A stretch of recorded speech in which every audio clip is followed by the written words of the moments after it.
जय हिंद साथियों, मनोज एकेडमी में आप सभी का स्वागत है। आज की वीडियो में हम हिंदी के महत्वपूर्ण मुहावरे के बारे में पढ़ेंगे। हम जानेंगे कि इन मुहावरे का अर्थ क्या होता है और इसका प्रयोग हम वाक्यों में कैसे कर सकते हैं। इन मुहावरों का हम पूरा शुरुआती से जानेंगे।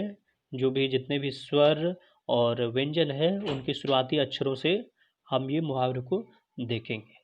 तो चलिए देखते हैं पहले मुहावरा कौन सा है। पहला है अंधे की लकड़ी, जिसका अर्थ हो जाएगा एकमात्र सहारा होना। और इसका प्रयोग वाक्यों में कैसा होता है ये देखिए कि राकेश अपने माँ बाप के लिए अंधे की लकड़ी के समान है। दूसरा कि अपना उल्लू सीधा करना, जिसका अर्थ हो जाएगा स्वार्थ सिद्ध करना। और इसका प्रयोग आजकल के नेता सिर्फ अपना उल्लू सीधा करते हैं। तीसरा आंखों पर चर्बी चढ़ना, जिसका अर्थ हो जाएगा अहंकार से ध्यान तक ना देना। और इसका प्रयोग पैसे वाले हो गए हो अब क्यों पहचानोगे। आंखों पर चर्बी चढ़ गई है, जब कोई एक दूसरे से मिलता है तो सामने वाले को अगर नहीं देखता है तो ये मुहावरे का प्रयोग करता है। चौथा मुहावरा आंखों से गिरना, जिसका अर्थ हो जाएगा आदर भाव घट जाना। और इसका प्रयोग कि जनता की निगाहों से अधिकतर नेता गिर गए हैं। पांचवा अंगूठी का नगीना, जिसका अर्थ हो जाएगा सजीला और सुंदर। और इसका प्रयोग वाक्य में हो जाएगा कि विनय कंपनी की अंगूठी का नगीना है। छठा आंख में खटकना, इसका अर्थ हो जाएगा बुरा लगना। और इसका प्रयोग कि अस्पष्टवादी व्यक्ति अधिकतर लोगों की आंखों में खटकता है। सातवां आंख में घर करना, इसका अर्थ हो जाएगा हृदय में बसना। और प्रयोग इसका देख लेते हैं कि विवाह की छवि राज की आंखों में घर कर गई। आठवां आंखें चार करना, इसका अर्थ हो जाएगा आमना सामना करना। और इसका प्रयोग हो जाएगा कि एक दिन अचानक केशव से आंखें चार हुई और मित्रता हो गई। नौवां देख लेते हैं। नौवां हो गया आंख का काजल चुराना, जिसका अर्थ हो जाएगा सामने से देखते देखते माल गायब कर देना। इसका प्रयोग हो जाएगा कि विवेक के देखते ही देखते उसका सामान गायब हो गया, जैसे किसी ने उसकी आंख का काजल चुरा लिया हो। 10वां आटा गीला होना, जिसका अर्थ हो जाएगा कठिनाई में पड़ना। इसका प्रयोग कि सुबोध को एक के पश्चात दूसरी मुसीबत घेर लेती है, आर्थिक तंगी से उसका आटा गीला हो गया।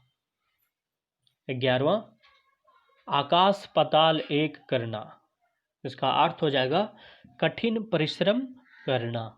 और इसका प्रयोग में हो जाएगा कि मैं व्यवस्था को बदलने के लिए आकाश पाताल एक कर दूंगा। 12वां आसमान सिर पर उठाना, इसका अर्थ हो जाएगा उपद्रव मचाना। इसका प्रयोग वाक्य में देखते हैं कि शिक्षक की अनुपस्थिति में छात्रों ने आसमान सिर पर उठा लिया। 13वां आसमान से सारे तारे तोड़ना, या फिर आसमान से तारे तोड़ना, जिसका अर्थ हो जाएगा असंभव काम करना। इसका प्रयोग हो जाएगा अपनी सामर्थ्य समझे बिना ईश्वर को चुनौती देकर तुम आकाश से तारे तोड़ना चाहते हो। 14 आसन डोलना, अर्थ हो जाएगा इसका विचलित होना। इसका प्रयोग हो जाएगा कि विश्वामित्र की तपस्या से इंद्र का आसन डोल गया। 15वां आपे से बाहर होना, जिसका अर्थ हो जाएगा क्रोध से अपने वश में ना रहना।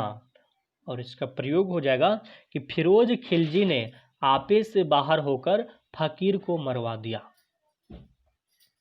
16वां देखते हैं कि आग लगने पर कुआं खोदना। इसका अर्थ हो जाएगा पहले से कोई उपाय ना करना। और इसका प्रयोग देखते हैं वाक्य में किससे होता है। जैसे कि शर्मा जी ने मकान की दीवार खड़ी कर ली, लेकिन जब लेंटर डलने का समय आया तो उधार लेने की बात करने लगे। इस पर मिस्त्री झलाया और ये कहते हैं कि शर्मा जी आप तो आग लगने पर कुआं खोदने वाली बात कर रहे हैं। 17वां आव देखा ना ताव। इसका अर्थ हो जाएगा बिना सोचे विचार करना। इसका प्रयोग हो जाएगा कि शिक्षक ने आव देखा ना ताव और छात्रों को पीटना शुरू कर दिया। 18वां आग बबूला होना। इसका अर्थ हो जाएगा अत्यधिक क्रोधित होना। इसका प्रयोग हो जाएगा वाक्य में कई बार मना करने पर भी जब दिनेश नहीं माना तो उसके चाचा जी उस पर आग बबूला हो उठे। 19वां आसमान से गिरकर खजूर के पेड़ पर अटकना। इसका अर्थ हो जाएगा कि उत्तम स्थान को त्याग कर ऐसे स्थान पर जाना जो अपेक्षाकृत अधिक कष्टप्रद हो। और इसका प्रयोग देखते हैं कि से बैंक की नौकरी छोड़ने के बाद किराना स्टोर करने पर दयाशंकर को ऐसा लगा कि वह आसमान से गिरकर खजूर के पेड़ पर अटक गया। 20वां आटे दाल का भाव मालूम होना। जिसका अर्थ हो जाएगा वास्तविकता का पता चलना। और इसका प्रयोग देखते हैं कि अभी माँ बाप की कमाई पर मौज कर लो, खुद कमाओगे तो आटे दाल का भाव मालूम हो जाएगा। 21वां आड़े हाथों लेना। इसका अर्थ हो जाएगा खरी खोटी सुनाना। इसका प्रयोग देखते हैं कि वीरेंद्र ने सुरेंद्र को आड़े हाथों लिया। 22वां इधर उधर की हाँकना। जिसका अर्थ हो जाएगा अप्रासंगिक बातें करना। और इसका प्रयोग हो जाएगा कि आजकल कुछ नवयुवक इधर उधर की हाँकते रहते हैं। 23वां आंखें बिछाना। इसका अर्थ हो जाएगा स्वागत या फिर सम्मान करना। इसका प्रयोग जैसे कि रामचंद्र जी के अयोध्या वापसी पर अयोध्या वासियों ने उनके स्वागत में आंखें बिछा दी। 24वां आंखें फाड़कर देखना। इसका अर्थ हो जाएगा आश्चर्य से देखना। और इसका प्रयोग ऐसे आंखें फाड़कर क्या देख रही हो, पहली बार मिली हो क्या। 25वां इंद्र की परी। इसका अर्थ हो जाएगा अत्यंत सुंदर स्त्री। इसका प्रयोग हो जाएगा राजेंद्र की पत्नी तो इंद्र की परी लगती है। 26वां है ये कि ईंट से ईंट बजाना। जिसका अर्थ हो जाएगा नष्ट भ्रष्ट कर देना। इसका प्रयोग हो जाएगा असामाजिक तत्व रात दिन ईंट से ईंट बजाने की सोच करते हैं या फिर सोचा करते हैं। 27वां हो जाएगा ईद का चांद होना। जिसका अर्थ हो जाएगा बहुत दिनों बाद दिखाई देना। प्रयोग हो जाएगा रमेश आप तो ईद का चांद हो गए, 1 वर्ष बाद दिखाई दिए। 28वां हो जाएगा उल्टी गंगा बहाना। जिसका अर्थ हो जाएगा कि नियम के विरुद्ध कार्य करना। जैसे प्रयोग हो जाएगा कि भारत कला और दस्तकारी का सामान निर्यात करता है, फिर भी कुछ लोग विदेशों से कला व दस्तकारी का सामान मंगवाकर उल्टी गंगा बहाते हैं। 29वां हो जाएगा कि 19-20 होना। इसका अर्थ हो जाएगा दो वस्तुओं में थोड़ा बहुत अंतर होना। और इसका प्रयोग हो जाएगा कि दुकानदार ने बताया कि दोनों कपड़ों में 19-20 का अंतर है। 30वां एक ही लकड़ी से हाँकना। जिसका अर्थ हो जाएगा अच्छे बुरे की पहचान ना करना। और इसका प्रयोग कि कुछ अधिकारी सभी कर्मचारियों को एक ही लकड़ी से हाँकते हैं। 31वां एक ही थैली के चट्टे बट्टे होना। इसका अर्थ हो जाएगा सभी का एक जैसा होना। और इसका प्रयोग हो जाएगा कि आज कल के सभी नेता एक ही थैली के चट्टे बट्टे हैं। 32वां, एड़ियाँ घिसना या फिर एड़ियाँ रगड़ना, जिसका अर्थ हो जाएगा सिफारिश के लिए चक्कर लगाना। और इसका प्रयोग हो जाएगा कि इस दौर में, इसका अर्थ हो जाएगा सिफारिश के लिए चक्कर लगाना। और इसका प्रयोग है कि इस दौर में अच्छे पढ़े लिखे लोगों को भी नौकरी ढूंढने के लिए एड़ियाँ घिसनी पड़ती है। 33वां, एक म्यान में दो तलवारें, इसका अर्थ हो जाएगा एक वस्तु या पद पर दो शक्तिशाली व्यक्तियों का अधिकार नहीं हो सकता।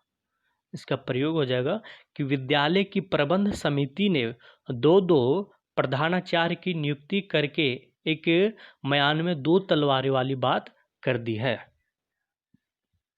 34वां हो जाएगा एक आंख से देखना, इसका अर्थ हो जाएगा सबको बराबर समझना। और इसका प्रयोग हो जाएगा कि राजा का कर्तव्य है कि सभी नागरिकों को एक आंख से देखे। 35वां हो जाएगा एड़ी चोटी का पसीना एक करना, इसका अर्थ हो जाएगा कि घोर परिश्रम करना। और इसका प्रयोग हो जाएगा कि रिक्शे वाले एड़ी चोटी पसीना एक कर रोजी रोटी कमाते हैं। 36वां हो जाएगा एक पंथ दो काज, इसका अर्थ हो जाएगा एक कार्य के साथ दूसरा कार्य भी पूरा करना। और इसका प्रयोग हो जाएगा कि आगरा में मेरी परीक्षा है, इस बहाने ताजमहल भी देख लेंगे। चलो मेरे तो एक पंथ दो काज हो जाएंगे। 37वां एक और एक 11 होते हैं, इसका अर्थ हो जाएगा संघ में बड़ी शक्ति है। और इसका प्रयोग हो जाएगा कि भाइयों को आपस में लड़ना नहीं चाहिए क्योंकि एक और एक 11 होते हैं।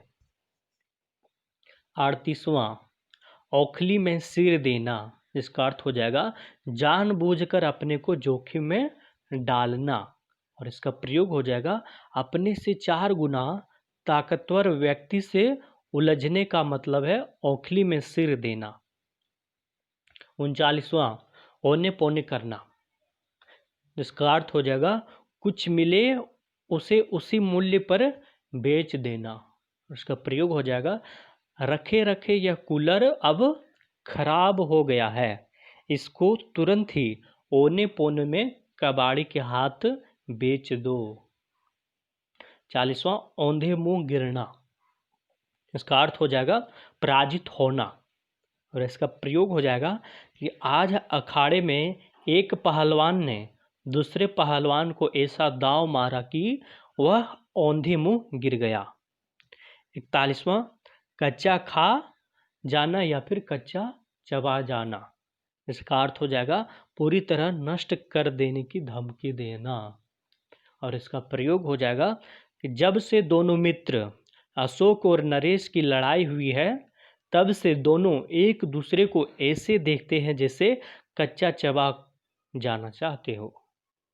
42वां कब्र में पांव लटकना, जिसका अर्थ हो जाएगा वृद्ध या जर्जर हो जाना या फिर मरने के करीब होना। और उसका प्रयोग हो जाएगा कि सुनीता के ससुर की आयु काफ़ी हो गई है, अब तो उनके कब्र में पांव लटक गए हैं। 43वां कलेजे पर सांप लौटना, जिसका अर्थ हो जाएगा ईर्ष्या से कुढ़ना। इसका प्रयोग जैसे कि भारतवर्ष की उन्नति देखकर चीन के कलेजे पर सांप लौटता है। 44वां कलम का धनी, जिसका अर्थ हो जाएगा अच्छा लेखक।